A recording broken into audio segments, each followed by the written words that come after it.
The cycle per second was a once common English name for the unit of frequency now known as the hertz. The plural form was typically used, often written cycles per second, cycles/second, c.p.s, c/s, or, ambiguously, just cycles, psi/psych.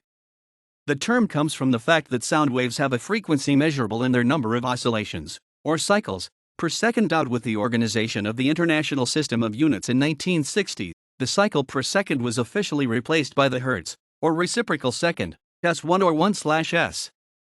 Symbolically, cycle per second units are cycle/second, while hertz is hertz or s1. Confusion can arise because the units of angular measure, cycle or radian, are omitted in SI. For higher frequencies, kilocycles, kc, as an abbreviation of kilocycles per second, were often used on components or devices. Other higher units like megacycle, mc, and less commonly kilomegacycle, kmc, were used before 1960, and in some later documents.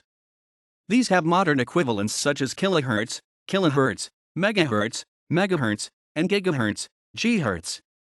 Following the introduction of the SI standard, use of these terms began to fall off in favor of the new unit, with hertz becoming the dominant convention in both academic and colloquial speech by the 1970s. The rate at which aperiodic or stochastic events occur may be expressed in becquerels, as in the case of radioactive decay, not hertz, since although the two are mathematically similar, by convention hertz implies regularity where becquerels implies the requirement of a time averaging operation.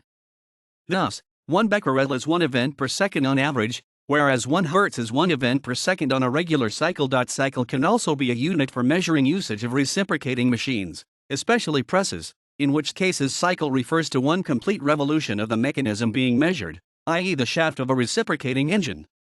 Derived units include cycles per day, CPD, and cycles per year, CPY.